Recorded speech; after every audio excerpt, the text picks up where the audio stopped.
Bom, na aula de hoje nós vamos falar um pouco sobre o cálcio na planta, né? O desenvolvimento da planta com a presença do cálcio, falar um pouco sobre os sintomas de deficiência, e a movimentação dele dentro da planta. Bom, o cálcio, ele tem uma das funções primordiais do cálcio é o crescimento do sistema radicular. Então, a ausência do cálcio, conforme a gente pode ver nessa imagem, a ausência dele impede o desenvolvimento regular e satisfatório do sistema radicular. Então, a planta da direita é uma planta bem nutrida com relação à presença do cálcio, e a planta da esquerda já deficiente em relação à presença do cálcio.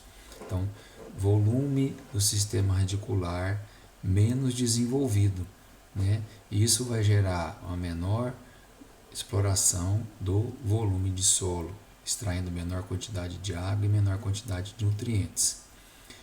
Bom, o cálcio ele contribui e muito, né, para que a planta venha ter tolerância a alguns estresses, né, principalmente estresses abióticos, como geadas, ventos e também o calor, né? Então a direita aí mostra a planta quando submetida a temperaturas elevadas. Então, uma planta bem nutrida com o cálcio, ela sofre menos esse estresse devido à alta temperatura, né? Por conta aí da participação do cálcio na estrutura da parede celular. Então, plantas, folhas, né, melhor estruturadas por conta da presença do cálcio. E aqui mostrando, né, a tolerância, né, ao estresse, né, plantas com a presença do cálcio e nitrato de cálcio, mostrando aí sem o cálcio, né, na verdade, e na presença do cálcio, a quantidade de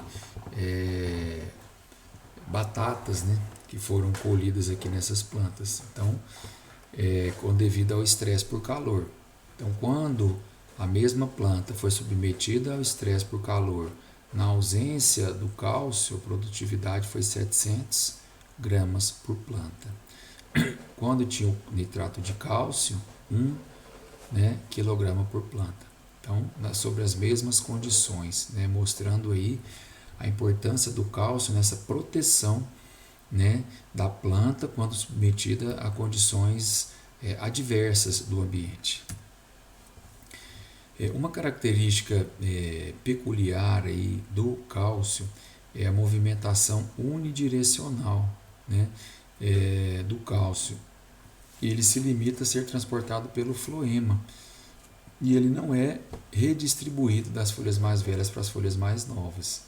É como mostra aí que na imagem, o cálcio ele é direcionado para as regiões de maior, onde há uma maior transpiração, né?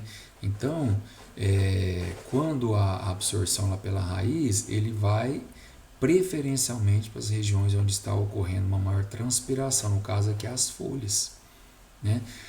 E aí não há uma redistribuição do cálcio, tá? Dentro da planta. Então, ele tem uma movimentação limitada dentro do floema. Então, ele é uma movimentação mais unidirecional, né? E de preferência para as regiões de maior fluxo transpiratório. Tá? Então, a gente vai perceber os sintomas de deficiência do cálcio primeiramente nas folhas mais jovens, porque não há essa movimentação, né? E como a preferência da movimentação do cálcio é para as regiões de maior transpiração, no caso é as folhas, os frutos acabam tendo uma deficiência mais fácil de ser identificada do que as folhas. Então, primeiro aparece, né, a deficiência nas folhas mais jovens e nos frutos, tá? Por conta dessa limitação da movimentação no floema, tá?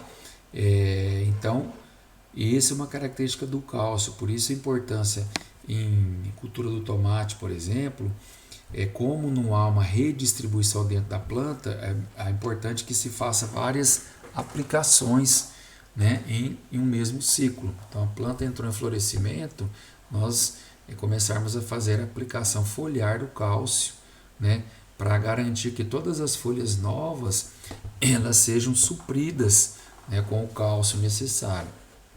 Tá? Então aqui, né, o cálcio não é redistribuído das folhas mais velhas para as mais novas, né, ou das folhas para os frutos ou sementes.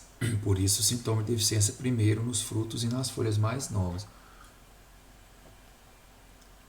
É uma característica de movimentação. Apesar de ter uma boa mobilidade no solo, dentro da planta ele tem uma mobilidade restrita. Tá? E aí, a gente, através desses estudos, a gente consegue ver, né, onde preferencialmente o cálcio está se acumulando. Então, a gente vê aqui total de 152 quilogramas, 139 vão para as folhas e 13 vai para os frutos. Então, menos de 10% do total vai para os frutos, porque preferencialmente vai para a região de maior transpiração, que são as folhas. E dentro da planta, né? Então, ele acumula preferencialmente nas folhas e o baixo fluxo nos órgãos reprodutivos, como os frutos, né? Então, daí a importância de algumas culturas, quando entrar no florescimento e frutificação, né? Na fase reprodutiva, nós repetirmos aplicações com o cálcio para garantir que as estruturas novas e os frutos eles possam se desenvolver sem deficiência do fruto, sem deficiência do cálcio. Lembrando também que uma das funções do cálcio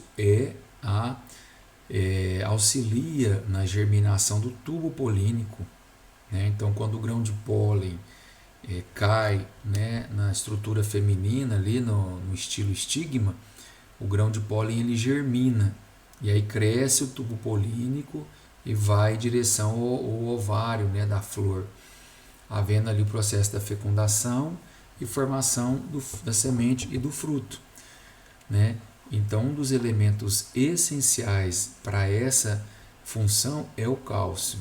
Então, né, o cálcio também ele contribui muito para melhorar o pegamento do fruto, né? Melhora também o seu desenvolvimento. A gente pode ver aqui, né, o acúmulo de cálcio nas folhas chega a 27% e no fruto apenas 2%. Alguns sintomas de deficiência, né? Então, associando aí ao que já foi falado da função do cálcio na planta, né? Como ele é importante para, né, ou ele contribui para o desenvolvimento do sistema radicular, a ausência dele vai comprometer o desenvolvimento do sistema radicular, né? Com essa baixa desenvolvimento, há um menor crescimento da planta, né? Uma planta tem uma característica mais raquítica, né? Por, né, ter menor exploração e absorção menor exploração do volume do solo e uma menor absorção de água e nutrientes. Ocorre murchamento e queda das folhas, né? Então há um aspecto assim, devido à ausência do cálcio e a importância do cálcio na estruturação da parede celular, né, das plantas. As folhas mais novas elas têm uma característica assim, mais gelatinosa, né, por conta aí desse rompimento do conteúdo celular. Então fica aquele aspecto mais gelatinoso, né, promovendo aí a murcha e queda. No primeiro momento elas ficam mais avermelhadas e as plantas se tornam raquíticas, improdutivas e praticamente reduzidas ao caule. Tá? Então, deficiência severa de cálcio, ela promove então essas características, né? O que não irá permitir que a planta atinja os seus níveis de produtividade esperado, né? Então vai afetar o desenvolvimento da planta, afetar a polinização, formação dos frutos, né? Então o que irá contribuir para reduzir a produtividade, né, em decorrência da deficiência do cálcio. E aqui algumas imagens, né, que são oriundas aí da deficiência do cálcio. Uma característica muito comum de se ver no tomate, né, que é o fundo preto, né? Então a gente pode ver aqui, isso aqui é um sintoma característico de falta de potássio. Por quê? Porque no momento da absorção o cálcio está indo preferencialmente para as folhas e acaba faltando cálcio para o fruto. Então é importante a pulverização em cobertura, né, foliar do cálcio. para que possa haver a absorção, né, e que não ocorra essa deficiência, tá? E aqui também o murchamento das folhas, aqui também do tomate, né, mostrando que também afeta as folhas, tá? Aqui o aspecto mais murcho, mais gelatinosa das folhas mais jovens da cebola, também em decorrência da deficiência de cálcio, tá? Aqui mostrando, né, um aspecto mais gelatinoso, morte dos pontos de crescimento e murcha dos brotos, tá? Uma clorógeno no centro da folha e essa murcha. Então, essas são características dos sintomas de deficiência de cálcio nas plantas, tá? Então, lembrando, tem limitação na sua mobilidade dentro da planta, né, o que irá acarretar deficiência primeiramente nas estruturas mais jovens, pontos de crescimento, né, ou folhas mais jovens, promovendo aí um porte reduzido a um baixo crescimento das plantas.